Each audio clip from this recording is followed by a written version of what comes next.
Hello दोस्तों, आप देख रहे हैं आयत स्टोरी, एक डरावनी कहानी। तो चलिए कहानी की ओर चलते हैं। क्या शरीर की तलाश में भटक रहा है वो साया? हम एक ऐसी दुनिया में रहते हैं जहां हर मोड़ पर इंसानों के भीतर डर और सहम पैदा करने के लिए आत्माएं और अन्य शैतानी ताकतें अपना रौब दिखाती हैं। अब आप भले ही इस तथ्य पर यकीन ना करें, लेकिन आपकी हर हरकत, हर कदम पर बुरी व अच्छी आत्माओं की नज़र रहती है। यह आत्माएं आपको एक पल के लिए भी तन्हा नहीं छोड़ती। हाँ, कई बार भीड़ भाड़ से बचते हुए वह आपको अकेलेपन में ही अपने होने का एहसास करवाती है। ऐसी ही एक घटना से हम अब आपको रूबरू करवाने जा रहे हैं, जो कोई कहानी नहीं बल्कि एक आम इंसान के साथ घटित एक खौफनाक घटना है। आज से कुछ 5-10 साल पुरानी बात है। अशोक नाम का एक व्यक्ति, जिसका गांव पूर्वी दिशा में एक कस्बाई इलाके में था। वैसे तो वो दिल्ली में नौकरी करता था, लेकिन घर आए हुए काफ़ी समय बीत चुका था, इसीलिए छुट्टी लेकर वह घर आया हुआ था। यह इलाका बेहद सुनसान और घनी झाड़ियों के बीच बसा हुआ था, और इन घनी झाड़ियों के बीच शाम के समय अक्सर सन्नाटा ही पसरा रहता था। अशोक को बचपन से ही छत पर सोने की आदत थी, और बड़े होने के बाद जब भी वह गांव जाता तो अपने घर की खुली छत पर ही सोता।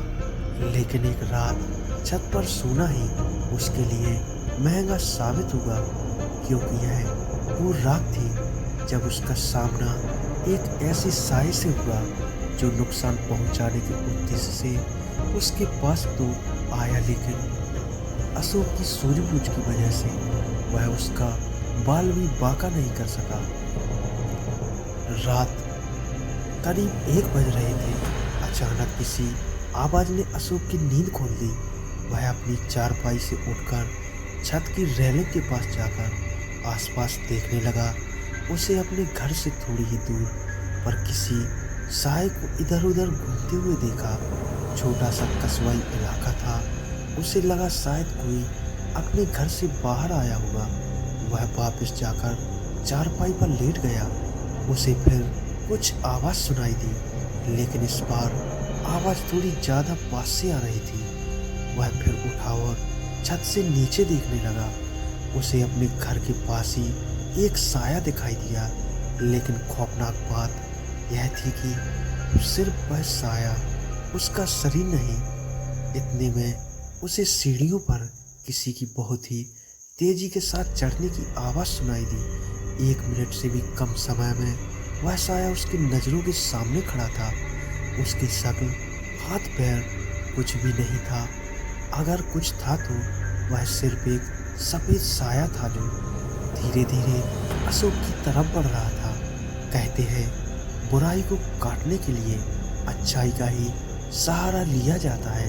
इसीलिए साए से खुद को बचाने के लिए उस समय अशोक ने कवच तिलक अर्गला मंत्र का जाप करना शुरू कर दिया। वह लगातार 5 मिनट तक यह जाप करता रहा, और वह साया उनके पास आता रहा। अचानक ही वह साया अंतर ध्यान हो गया। वह हवा था, और एक कदम से हवा में बहकर गायब हो गया। वह कहाँ गया, कहाँ से आया था, कुछ भी पता नहीं चला। लेकिन कुछ समय बाद जब साया अशोक के सामने रहा, उन चंद लम्हों में अशोक के हाथ पांव फुला दिए थे।